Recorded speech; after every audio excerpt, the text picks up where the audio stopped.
명절 연휴는 잘 보내셨는지요? 4일간의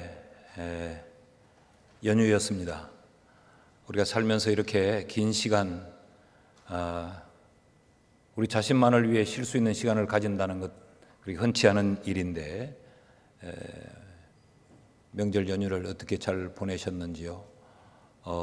우리 박 목사님이 기도할 때 친척들과 즐겁게 만날 수 있게 해달라고 감사했는데 즐겁게 만난 집도 있고 더럽게 만난 집도 있을 것이고 만났다가 기쁘고 행복하고 화목한 집도 있을 것이고 기분 째지게 더럽도록 만났다가 헤어진 그런 집안도 지금 웃는 집안은 그런 집안이요 있을 텐데 어쨌든 우리는 지난 한 며칠간을 명절 연휴로 우리 일상의 삶을 접고 쉬었습니다.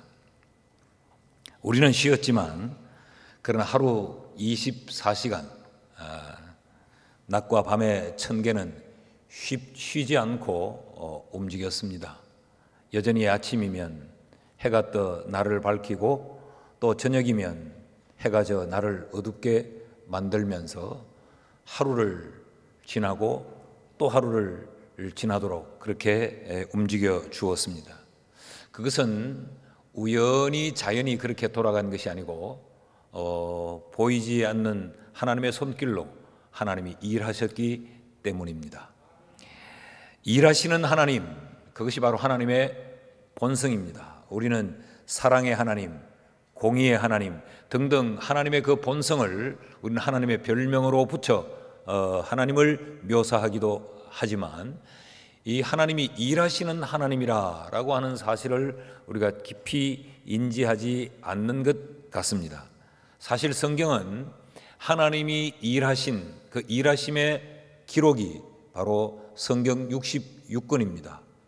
성경이 시작하는 책 창세기 1장 1절은 이렇게 기록하고 있습니다. 태초에 하나님이 천지를 창조하시니라. 이 말씀을 바꾸면 하나님이 태초에 일하셨다라고 바꿀 수 있겠지요. 하나님의 일하심의 선포로부터 시작된 이 성경은 마지막 요한계시록에서 장차 우리에게 이루어질 일도 하나님의 일하심으로 마무리를 하고 있습니다. 요한계시록 22장 12절 말씀을 보면 보라 내가 속히 오리니 내가 줄 상이 내게 있어 각 사람에게 그가 행한 대로 갚아 주리라. 마지막 때에도 주님께서 오셔서 우리에게 상 주시는 일을 하겠다라고 기록하고 있습니다. 그러므로 성경은 성경 전체가 하나님의 일하심을 기록한 그 기록의 책인데 하나님의 일하심을 통하여서 성경은 우리에게 하나님이 누구신가를 우리에게 설명하고 가르칩니다. 이런 사건과 이런 일들을 통해서 하나님이 누구신가, 하나님은 어떤 분이신가를 우리에게 드러내고 있는 것이죠. 우리가 사도행전을 공부하면서 사도행전의 사람들이라는 큰 제목을 붙여놓고 우리가 사도행전을 지금 27번째 시간 말씀을 듣습니다. 그래서 사실은 사도행전의 사람들보다 사도행전의 사람들을 통해서 일하시는 하나님, 이것이 더 정확한 표현이 될 것입니다. 사도행전 1장 8절에 보면 오직 성령이 너희에게 임하시면 너희가 권능을 받고 예루살렘과 유대와 사마리아와 땅끝까지 이르러 내 증인이 되리라 라는 말씀으로부터 사도행전은 시작합니다. 그래서 이 사도행전 1장 8절의 그 말씀을 하나님이 어떻게 성취해 가시는가, 하나님이 어떻게 일하심으로 사도행전 1장 8절을 하나님이 이루어 가시는가에 대한 전체 내용이 바로 사도행전의 내용이 되겠습니다. 예루살렘에서부터 이제 복음의 역사가 시작이 되지요. 그런데 이 예루살렘에서부터 시작되는 이 복음의 역사가 사도들이 여러 가지 박해와 핍박을 받는 이야기로 시작이 되어집니다. 표면적으로 보면 복음 전하는 일 때문에 핍박받고 고통받는 이 사도들 굉장히 억울하게도 보이고 하나님의 나라가 전파되는 이 일이 방해를 받는 것처럼 보여집니다. 그러나 사실은 이 사도들이 박해를 받는 이 일이 복음의 확산을 준비하고 있다라는 사실을 아십니까? 사도행전 6장에 가면 예루살렘 교회에 7 집사를 세우는 내용이 나타납니다. 그 7 집사를 세울 때 표면적인 이유는 예루살렘 교회에 헬라파 유대인과 히브리파 유대인들이 구제하는 이 일로 인해 서로 갈등하고 분열이 일어나서 이 일들을 나누어 맡기기 위해 7 집사를 세우지요. 근데 사실은 그것이 목적 전부는 아닙니다. 실상은 이들을 통하여서 이제 예루살렘의 울타리를 뛰어넘어 저 이방의 세계를 향하여서 복음을 전달하기 위한 하나님의 일하심이었어요. 우리가 지금까지 살펴본 대로 빌립을 비롯하여서 이 7 집사들이 사도들이 가지 않은 곳까지 가서 룻다에 가서 복음을 전하여 교회를 세우고 저 욥바에 가서 복음을 전하여 예수 믿는 사람들을 세우는 이런 일들을 감당하고 있지 않았습니까? 자, 이렇게 7 집사를 세우는 것도 하나님의 전체 일하시는 하나님의 플랜 속에 예정되어 있던 한 부분이었습니다. 사도행전 7장에 가면 스데반이 돌에 맞아 순교하는 내용이 나타납니다.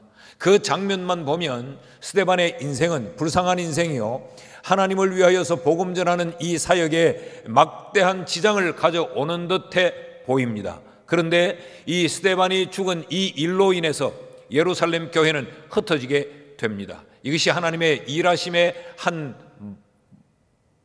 방편이었고 모습이었지요. 그래서 이 흩어진 자들이 그들이 걸음이 머무는 곳마다에 가서 예수를 전합니다.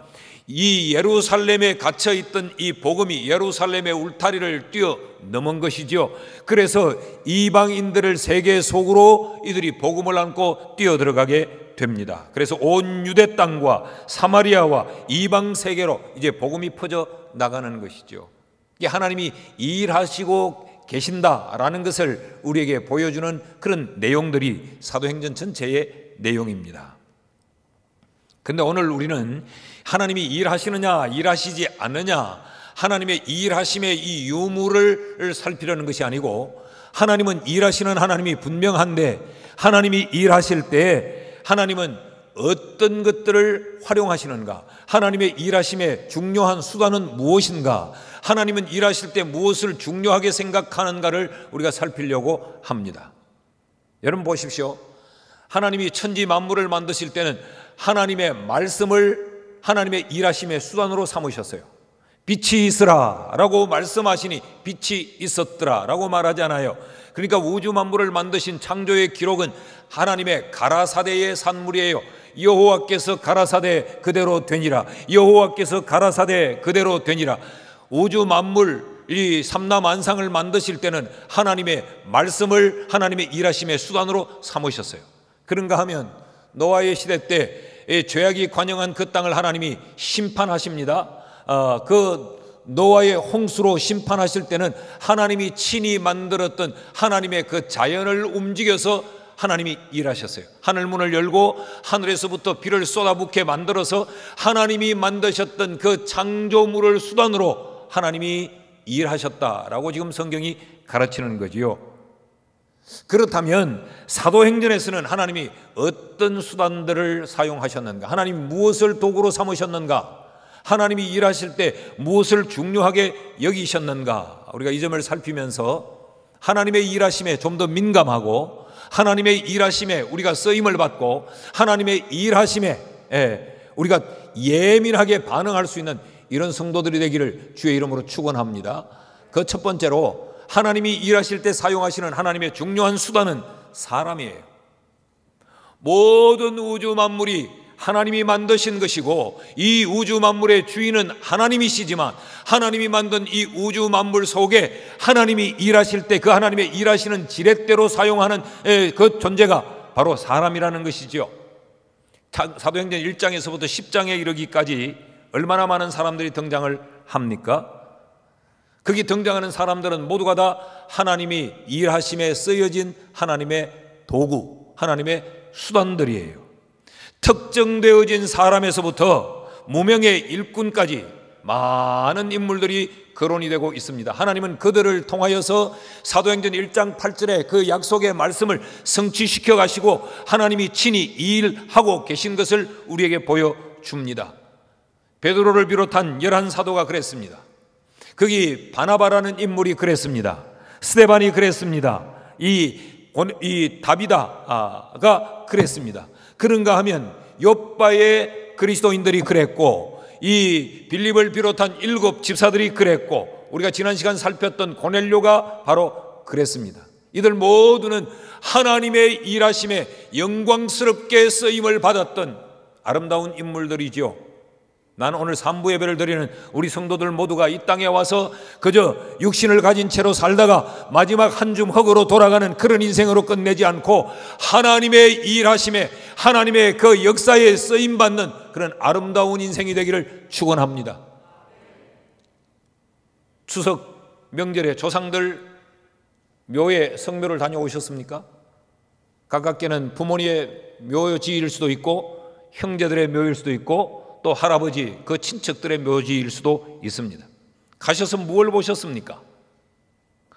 그 묘비에 새겨진 이름 석자, 어떤 혈통을 태어났는지 그 혈통을 밝혀주는 그 족보의 언급만 보셨습니까? 거기 또 여러 자손들의 이름도 기명이 되어져 있지요. 얼마나 양지 바른 곳에 묘지를 잘 썼느냐, 그 묘지에 그늘이 드느냐, 그 묘지의 비석이 얼마나 찬란하냐, 묘지의 그 묘봉이 얼마나 높고 대단한가. 사실은 그게 그렇게 중요한 것은 아니죠. 어떤 분이 그럽디다. 묘지에 그늘 들어오는 것이 아주 안 좋다고 하니까 묘지에 누워있는 놈이 그늘 들어온다고 춥다고 하냐, 햇빛 들어온다고 덥다고 하냐.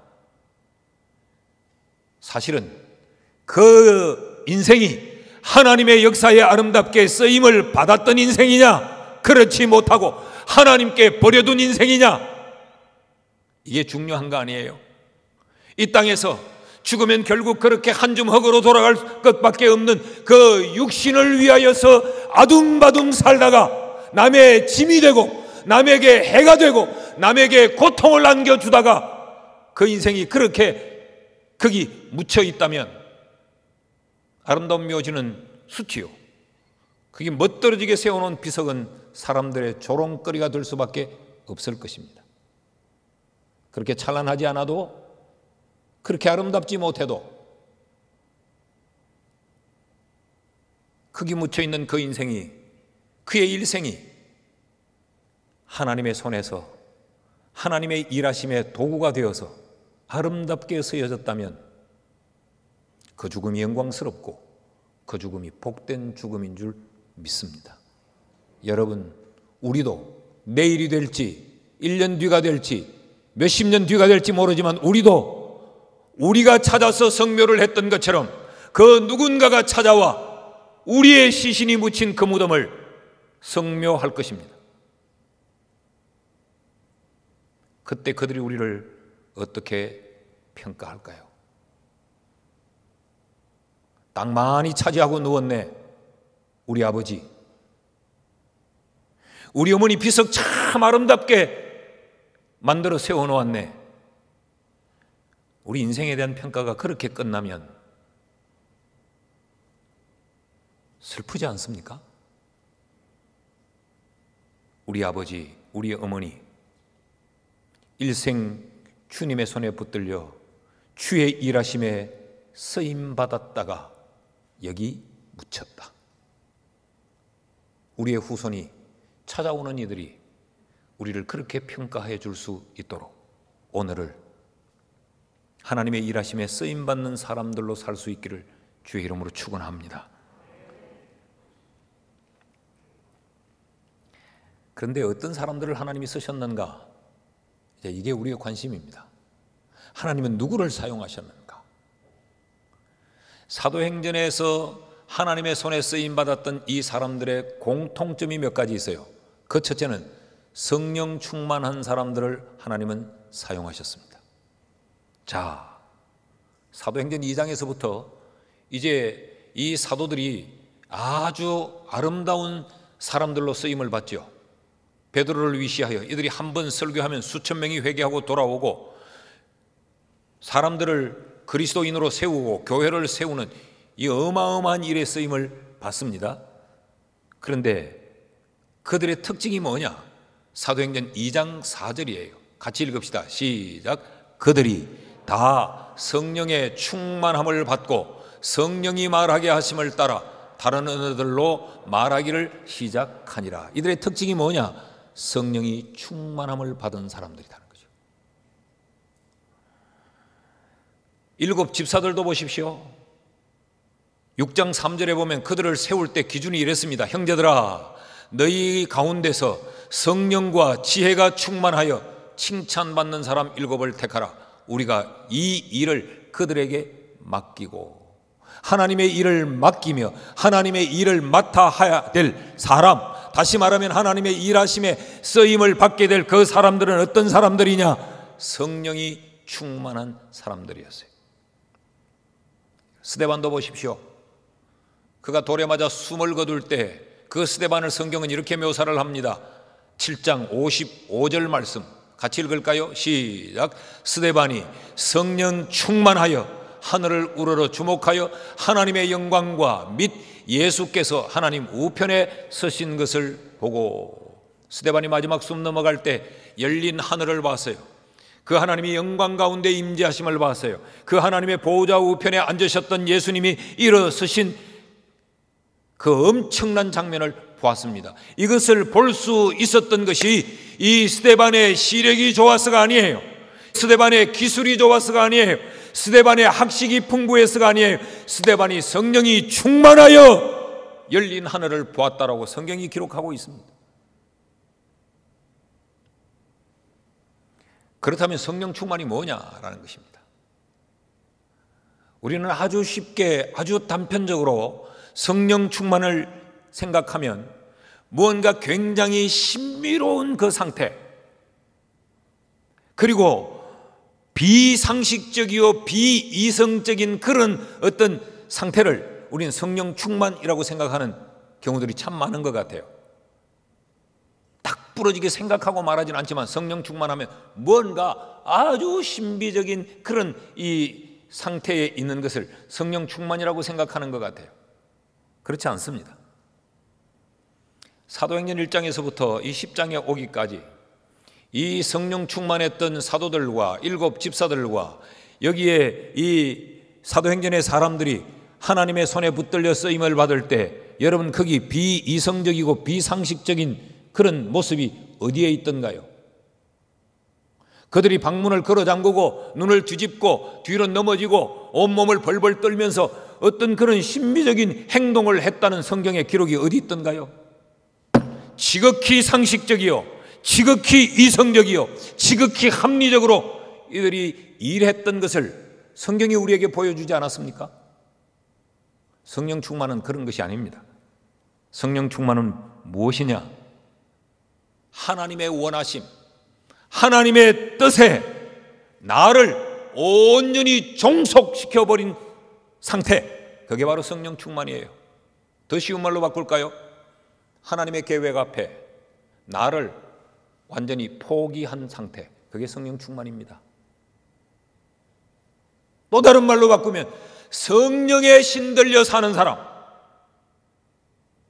성령이 나를 온전히 장악하고 성령이 나를 간섭하고 성령이 이끌고 성령이 나를 지배하는 성령의 온전한 지배를 받는 그 상태를 성령 충만이라고 말합니다. 이런 사람을 하나님은 하나님의 일하심에 도구로 쓰셨다는 거죠. 하나님에 의해 숨죽여지지 않는 존재는 하나님이 사용할 수 없습니다. 제가 오늘 일부 예배 때 확인을 하니까 우리 권사님들이 맞다 그랬어요. 11월 말쯤 되면 우리가 이제 겨울 김장을 대부분 하죠. 김장을 할 때 우리 배추를 어떤 배추 고릅니까? 들어보고 푹질하고 눌러보고 속이 꽉 차고 그 배춧잎이 탄력을 가진 탱탱한 그런 배추를 우리가 고르죠. 그렇게 골라서 와가지고는 소금을 쳐서 숨을 죽입니다. 그럴 바에는 처음부터 흘렁흘렁한 거, 배추 좀 맛이 간 거 그냥 갖다가 하면 될 텐데, 그렇게 탄탄하고 싱싱하고 탄력 있는 배추를 골라서도 김장을 담기 위해서는 소금을 쳐서 숨을 죽입니다. 이게 탄력을 잃고 숨이 죽어야 양념이 제대로 묻습니다. 그래야 제대로 맛이 드는 김치를 만들 수 있습니다. 하나님은 우리가 가진 지식과 우리의 생각과 우리의 감정과 우리의 계산과 우리의 육체에 그 욕심이 팽팽히 살아있을 때, 그때는 하나님이 우리를 사용하지 않습니다. 하나님 앞에서 내가 완전히 숨 죽여버렸을 때, 성령으로 내가 완전히 숨이 죽어버렸을 때, 하나님이 좌하면 좌로 움직이고 하나님이 우하면 우로 움직일 수 있을 때, 그때 하나님은 우리를 하나님의 일하심의 도구로 사용하십니다. 난 이런 의미에서 여러분 모두가 성령 충만한 자 되기를 주의 이름으로 축원합니다. 하나님은 사람을 사용하시되 성령 충만한 사람을 쓰실 뿐만 아니라 또 하나, 삶에 온전한 헌신이 있는 자를 하나님은 사용하세요. 사도들을 보십시오. 이들이 복음을 전하다가 매를 맞고 감옥에 끌려가서 겁박을 당하고 반 죽여서 내보냅니다. 그러면서 나가서 또 예수를 말하면 그때는 아예 죽여 없애겠다고 얼음장을 놓습니다. 그런데 이들의 태도를 한번 보십시오. 사도행전 5장 40절 41절 말씀을 같이 읽어요. 시작. 그들이 옳게 여겨 사도들을 불러들여 채찍질하며 예수의 이름으로 말하는 것을 금하고 노우니 사도들은 그 이름을 위하여 능욕받는 일에 합당한 자로 여기심을 기뻐하면서 공회 앞을 떠나니라. 예수 때문에 고통받고 매맞은 것을 이들은 기뻐했다는 거예요. 다른 말로 바꾸면 이런 이야기입니다. 예수 때문에 매맞는 일에도 쓰임받은 것을 그들은 기뻐했다. 이게 헌신입니다.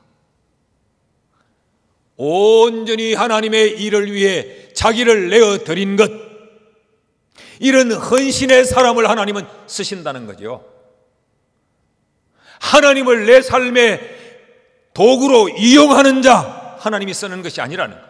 나의 유익과 나의 편리와 나의 이 안녕을 위해 하나님을 이용하는 자를 하나님은 들어 쓰시지 않아요.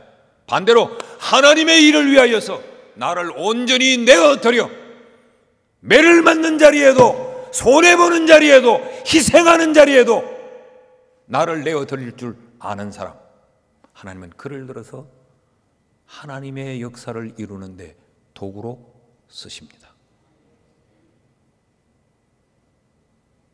여러분, 우리의 신앙생활을 한번 돌아보시죠. 우리는 반대의 삶을 혹 살아오고 있지는 않습니까? 나를 하나님의 일에 내어드리는 헌신의 삶을 살기보다 하나님이 나에게 온전히 헌신해 주기만을 우리는 바라고 원하며 살아오지 않았습니까? 나의 이 필요도 충족시켜줘야 돼. 하나님 왜 이래? 하나님 내 마음에 안 들어. 왜 내가 원하는 것 이것 안 이루어져? 이거 이루어져야 좋으신 하나님이지. 늘 우리는 하나님이 나에게 헌신하기를 바랐던 거예요.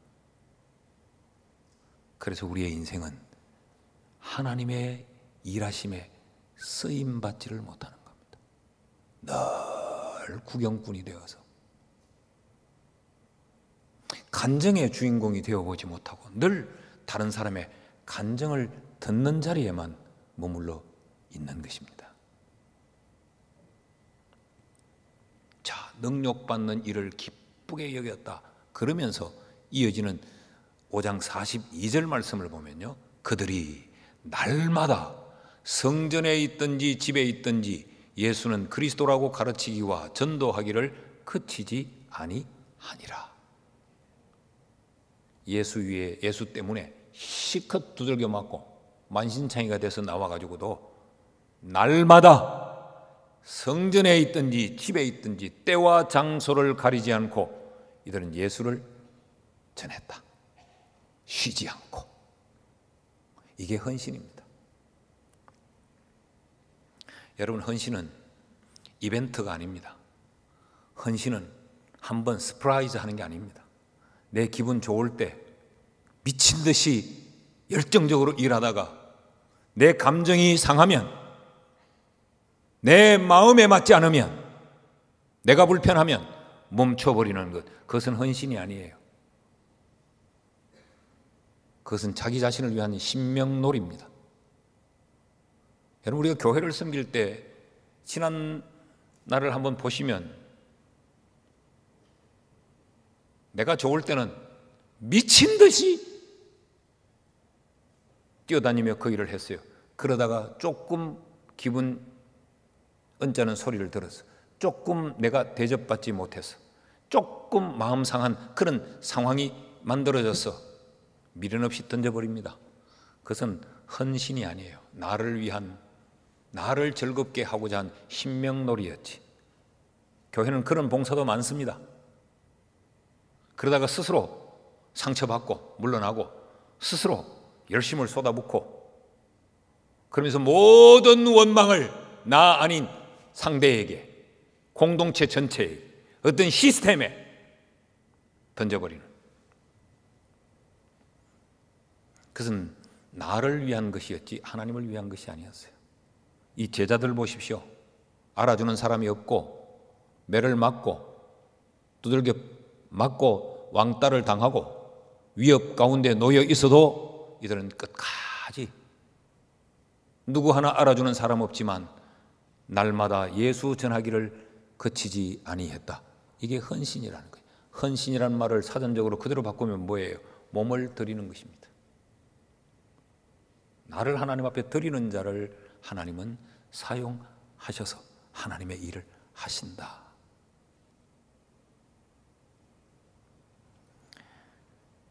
사도행전 8장 4절에도 보면 그 흩어진 사람들이 두루다니며 복음의 말씀을 전할세. 예수 때문에 지금 이들이 흩어졌습니다. 예수 때문에 그들의 인적 네트워크가 깨져 버렸고, 예수 때문에 그들은 고향을 등져야 했고, 예수 때문에 그들은 자신들이 소유하고 있던 모든 것들을 버려두고 예루살렘을 떠나야 했습니다. 그럼에도 불구하고 그들이 흩어져 쫓겨간 그곳에서도 예수 그리스도의 복음을 전했다. 이게 헌신이란 말이죠. 8장 5절은요, 빌립이 사마리아 성에 내려가 그리스도를 백성에게 전파하니, 이것은 빌립이 사마리아라고 하는 지역으로 갔다라는 정도를 뛰어넘는 의미입니다. 이 말을 요즘 말로 바꾸면 이 빌립이 빈민촌에 예수 복음 전하려고 뛰어들었다, 그런 이야기입니다. 여러분, 오늘 시대는 하나님의 일에 우리를 드리는 헌신이 약화된 시대입니다. 그 옛날 우리의 한국 초기 교회, 우리 신앙의 선배들은 일제의 그 신앙 통제 앞에서도 그들은 생명 내어놓고 교회를 지켰고 예배를 지켰고 신앙을 지켜냈어요. 그들은 교회를 위해서 자신들의 시간도 물질도 아낌없이 드렸습니다. 옛날에는 교회를 지을 때 교회 권사님들이, 여성도들이 머리를 잘라가지고, 옛날엔 그 인모를 팔았잖아요. 머리를 잘라서 팔면서까지 선교하는 일에, 복음 전하는 일에, 교회를 세우는 일에 헌신했어요. 집을 줄여가면서까지.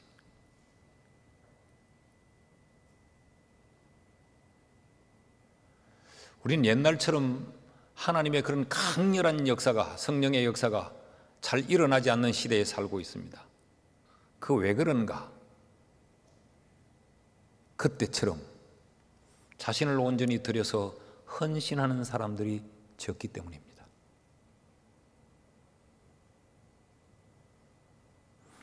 오늘 삼부 예배를 드리는 우리 모두가 이런 삶의 헌신이 있는 사람 되어서 하나님의 일에 쓰임받기를 축복합니다. 셋째는 이 삶의 본이 되는 사람들을 하나님은 사용하셨어요. 도르가가 그랬고 고넬료가 그랬지 않습니까? 사도행전 9장 36절을 보면 욥바에 다비다라 하는 여제자가 있으니 그 이름을 번역하면 도르가라. 선행과 구제하는 일이 심히 많더니. 여러분, 성경은 우리에게 네가 날마다 기도하고 네가 날마다 늘 성령에 취하여 사는 것, 그것만으로 끝이라고 가르치지 않습니다. 항상 그것과 함께 삶이 따라왔어요. 선행을 베푸는 일이 있었던 사람. 고넬료도 마찬가지잖아요. 10장 2절에 보십시오. 그가 경건하여 온 집안과 더불어 하나님을 경외하며 백성을 많이 구제하고 하나님께 항상 기도하더니. 우리는 얼른 항상 기도만 하면 좋은 성도라고 생각합니다. 하나님을 경외하면 좋은 성도라고 생각합니다. 거기에 반드시 빠지지 않아야 될 것이 그의 삶의 본입니다. 삶이 따라가야 됩니다. 오늘 교회와 오늘 현대 그리스도인들이 왜 세상으로부터 욕을 먹느냐? 원래 세상은 교회를 핍박하게끔 되어 있습니다. 그것이 세상의 본성입니다. 하나, 그리스도인들에게서 본된 삶이 보여지지 않으니까. 그것은 그 누구를 말하는 것이 아니고 바로 우리 자신들을 말합니다. 명절에 모였던 우리 집안들, 그들이 예수 믿는 나를 보면서, 삶의 본이 되지 못하는 나를 보면서, 예수 믿는 그 며느리가 예수 믿는 자다운 삶을 살지 못하니까, 교회 다니지 않는 며느리보다 더 못하니까, 예수 안 믿는 부모보다 예수 믿는 부모가 더 악하니까, 그래서 세상이 교회와 성도들을 비난하는 것 아닙니까? 하나님은 삶에 본되지 않는 자를 들어서 하나님의 일을 할 수가 없습니다. 하나님의 일이 그릇되기 때문에 그렇습니다. 사랑하는 여러분, 우리 모두가 하나님이 쓰시는 사람 될 수 있기를 주의 이름으로 축복합니다. 요까지가 한 주 설교 분량인데 할 수 없이 준비한 걸 다 해야 돼요. 1, 2부 때 했기 때문에. 둘째, 내가 둘째 하니까 내가 오늘 1부 때 오늘 설교 분량이 많습니다 이랬더니 성가대 쪽을 봤더니 누구라고 내가 말 안 하겠어요. 둘째는 때, 시간입니다. 하나님의 일하심에는 하나님의 때가 있습니다. 타이밍이 중요하다는 이야기죠. 하나님은 막무가내로 일하지 않습니다. 하나님의 정한 시간표가 있습니다. 고넬료와 베드로의 이 환상 이야기를 조금 더 우리 주목해 보시죠. 10장 9절 말씀을 같이 한번 읽읍시다. 시작. 이튿날 그들이 길을 가다가 그 성에 가까이 갔을 그때에 베드로가 기도하려고 지붕에 올라가니 그 시각은 제6시더라. 여기 이 그들은 누구냐? 가이사랴에서 고넬료가 환상을 보고 베드로를 청하기 위해서 욥바로 보낸 고넬료의 사람들입니다. 그들이 길을 가다가 그 성은 욥바, 베드로가 머물고 있는 욥바 성이죠. 그 욥바 성에 가까이 갔을 그때에 베드로가 기도하려고 올라갔더니, 그렇게 말합니다.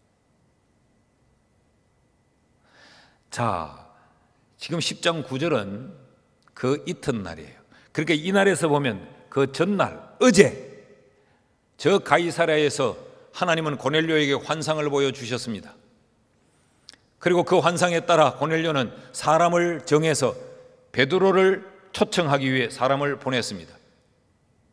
그 다음 날 베드로는 그 전날 무슨 일이 일어나고 있는지를 전혀 모르는 거죠.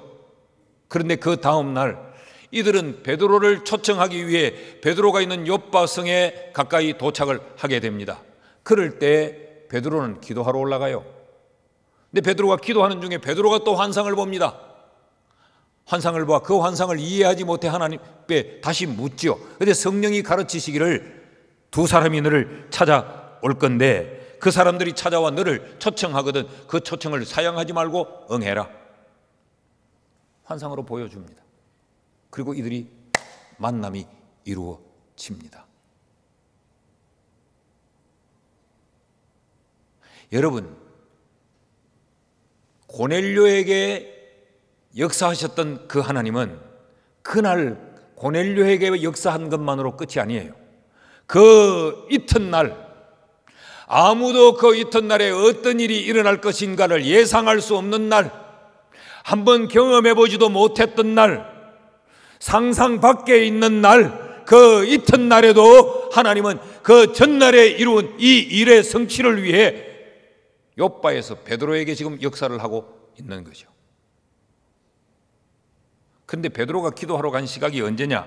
제6시더라 그랬어요. 6시는 우리 시간으로 하면 정오 12시입니다. 시편 55편 17절에 보면 다윗이 기도할 때 하루 3번 기도했다 그랬어요. 이른 아침에, 그리고 정오에, 그리고 저녁에. 그런데 그로부터 이 천년이 지난 시점에 지금 사도행전이 있는 이 시대를 기록한 그 역사서에 보면, 역사가 요세푸스가 기록해 놓은 것을 보면 아주 경건한 성도들이 하루 3번 기도를 했는데 그 기도 시간이 이른 아침, 우리 시간으로 오후 3시, 그리고 황혼역에 이렇게 3번 기도했다는 거죠. 그러니까 지금 이 당시에는 정오에 기도하는 기도의 습관이 없었어요. 그런데 정오에 그들이 베드로를 만나러 오기 그 직전에 베드로에게 기도하고픈 마음이 생겼던 거죠. 이게 하나님의 일하신 것입니다. 그래, 기도해서 하나님이 그에게 보여주고 설명해줘서 찾아오는 이들을 만나서 무리 없이 이들이 소통하게 된 거예요. 23절 말씀 보십시오. 베드로가 불러들여 유숙하게 하니라. 이튿날 일어나 그들과 함께 갈새 욥바에서 온 어떤 형제들도 함께 가니라. 여기 이튿날은 어떤 이튿날이요? 이튿날의 이튿날입니다. 그래서 고넬료의 집에 도착합니다. 24절 말씀을 보십시오. 이튿날 가이사랴에 들어가니 고넬료가 그의 친척과 가까운 친구들을 모아 기다리더니, 이 이튿날은 어떤 이튿날이요? 이튿날의 이튿날의 이튿날입니다.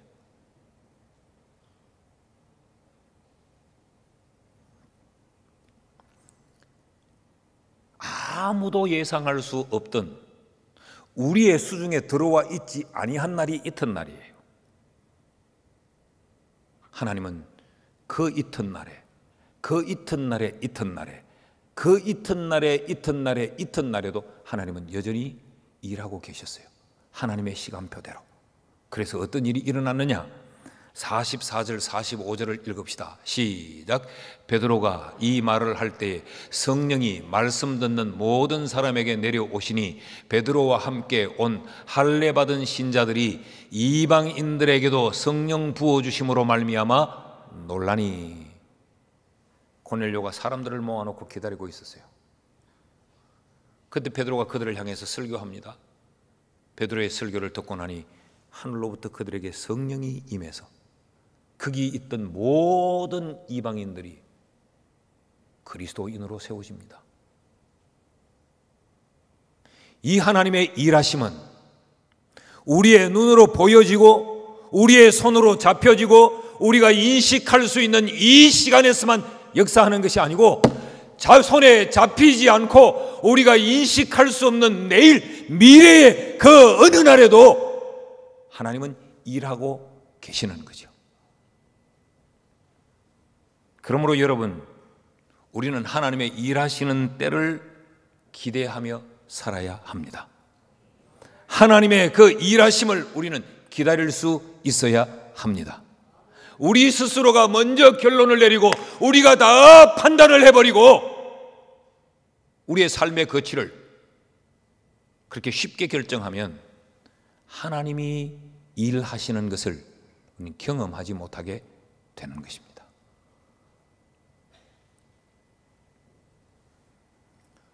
그러므로 오늘 우리가 밤을 새워서 길을 걷는 그 고통의 시간을, 밤을 새워 길을 걷는 그 두려움의 시간을 우리가 지나고 한다 할지라도 그 이튿날 역사하실, 그 이튿날 일하실 하나님의 일하심을 기대하는 것, 그것이 바로 믿음입니다. 여러분, 하나님의 때가 있음을 믿읍시다. 하나님의 시간표가 있음을 믿읍시다. 셋째로, 하나님의 일하심에는 또 하나 중요한 것이 있습니다. 그것은 순종하는 사람을 하나님은 사용하세요. 이 순종이 하나님의 일하심에는 절대적 필요 요소입니다. 지난주일 제가 환상에 대해서 말씀을 드릴 때 이 고넬료와 고넬료의 부하들과 베드로와 이들이 순종한 그 내용을 쭉 제가 설명을 드리지 않았습니까? 그래서 오늘은 그 자세한 본문풀이는 생략합니다.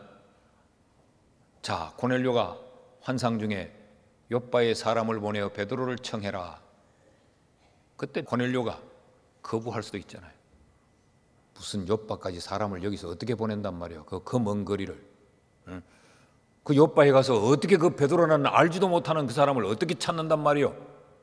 그랬으면 이 역사는 이루어지지 않았어요.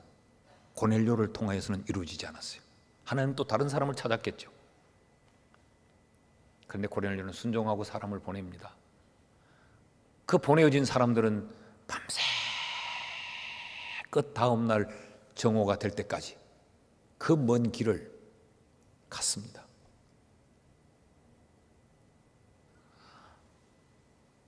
베드로에게 요청을 하니까 베드로가 내가 그래도 하나님의 사도인데 이방인들이 오라고 한다고 해서 내가 거기까지를 가랴? 그리고 베드로가 거절할 수도 있지 않겠어요? 근데 베드로는 그 이방인의 요청도 환상 중에 하나님이 지시하신 것이라 순종을 합니다. 그랬더니 그 아름다운 역사가 이루어진 것이죠. 사도행전 전체에 보면 정말 아름다운 이 장면이 몇 장면이 있는데 그 가운데 하나가 바로 이 장면이에요. 이로 인하여서 이 하나님의 이 특별하신 역사가 얼마나 역동적으로 일어나게 된지 몰라요. 그냥 이쪽 문자로만 읽으면 이게 뭐 별로 대단한 것 같지 않지만 이게 엄청난 사건이에요. 여기에 이들의 순종이 있었다는 거죠. 그럼 순종은 뭡니까? 성령 충만해서 말씀드린 것과 똑같은 거예요. 순종이란 나를 내려놓는 겁니다. 그래야 하나님의 일하심에 쓰임 받을 수가 있습니다. 저도 사람에게 이렇게 일을 시키는 그 위치에 있어서 이 사람에게도 일을 시켜보고 저 사람에게도 일을 시켜보는데 어떤 분들은 일을 시키면 그 이해를 잘 듣고 이해를 해서 그거 좀 굉장히 힘들 거야, 굉장히 어려운데 해보겠습니다. 이런 사람이 있는가 하면 이야기를 하는 걸 건성으로 듣는 사람이 있습니다. 그 일을 하면 벌써 자기 머리는 딴 생각을 하고 그거 내가 이렇게 해버리지 딴 생각을 해요. 알아들었냐고 물어보면 알아들었대요. 근데 일의 결과를 엉뚱하게 해옵니다. 그런 사람들은 늘 반복적으로 하는 게 뭡니까? 죄송합니다. 미안합니다. 잘못했습니다. 그런 이야기는 일생 살아가면서 자주 하면 안 되는 이야기야. 정말 가끔 한 번씩 해야 돼. 일상을 죄송합니다. 미안합니다. 잘못했습니다. 이 순종이 올바른 순종이 되지 못했기 때문에 그런 거죠.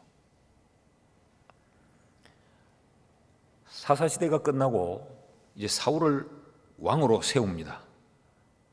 이 하나님께서 사울을 기름 부어 왕으로 세우는데 이 왕 세운 것을 하나님이 후회하십니다. 왜 후회하시느냐?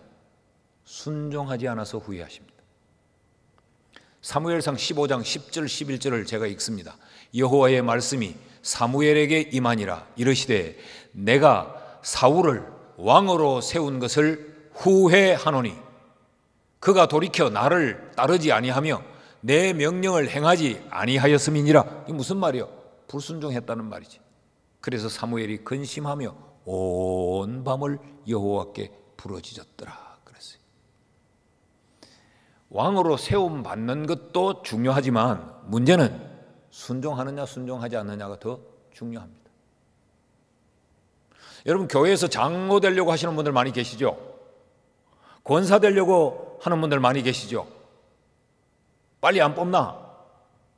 내 남편 장로 만들어야 되는데 나도 그래도 권사는 되고 죽어야 되는데, 되는 것도 귀하지만 순종이 자신 없으면 세움받지 말아야 됩니다. 하나님이 후회하세요. 여러분, 우리가 자식을 낳고 후회해 본 적이 있습니까? 혹 후회를 했다면 어떤 경우입니까? 내가 돈이 없어서 많이 자식에게 못해줘서 후회? 또 내가 병들어서 자식을 잘 간수를 못해 후회? 그런 경우는 적습니다. 대부분 그 자식이 부모의 뜻을 따르지 않을 때, 불순종할 때 내가 저걸 왜 낳았지라고 후회하죠. 지금 하나님이 그 사울을 왕으로 세우셨어요. 그런데 하나님을 따르지 않고 하나님의 명령을 지키지 않으니까 불순종한 것을 하나님이 보고 왕 세운 것을 후회합니다.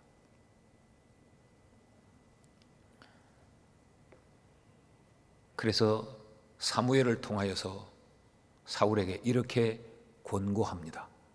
사무엘상 15장 22절 말씀을 보시면 사무엘이 이르되 여호와께서 번제와 다른 제사를 그의 목소리를 청종하는 것을 좋아하심같이 좋아하시겠나이까? 무슨 이야기입니까? 그렇게 열정적으로 예배하고 교회의 일에 자신을 들여서 온종일 일주일 내 미친 듯이 일을 하는 것, 그것보다 하나님이 순종을 더 기뻐한다는 거예요. 하나님께 순종함이 없이 그 쏟아붓는 열심 열정은 의미가 없다는 이야기죠. 그러면서 뭐라고 말합니까? 순종이 제사보다 낫고 듣는 것이 수양의 기름보다 낫다 그랬어요. 이게 순종의 가치입니다. 순종. 이 순종이란 단어는 굉장히 순해 보이죠. 그게 굉장히 쉬워 보이는데 이 땅의 인류가 가장 어려워하는 것이 순종입니다. 왜 그런가요? 태초의 사람 아담과 하와가 순종하지 않았기 때문에 그렇습니다. 순종이라는 단어는 굉장히 순해 보이는데 우리가 순종만큼 어려운 것이 없습니다. 이 불순종, 순종하지 않는 것을 15장 23절엔 이렇게 말했어요. 이는 거역하는 것은 점치는 죄와 같고 완고한 것은 사신 우상에게 절하는 죄와 같음이라. 왕이 여호와의 말씀을 버렸으므로 여호와께서도 왕을 버려 왕이 되지 못하게 하셨나이다 하니. 불순종은 죄입니다. 우상에게 절하는 것과 같은 죄라 그랬어요. 그래서 하나님이 사울을 왕 세운 것을 후회하시고 그를 폐위시킵니다. 결론은 이렇습니다. 하나님의 일하심에 쓰임받는 일꾼이냐, 아니면 하나님 앞에 손에서 버려진 폐물이냐, 둘 중에 하나입니다.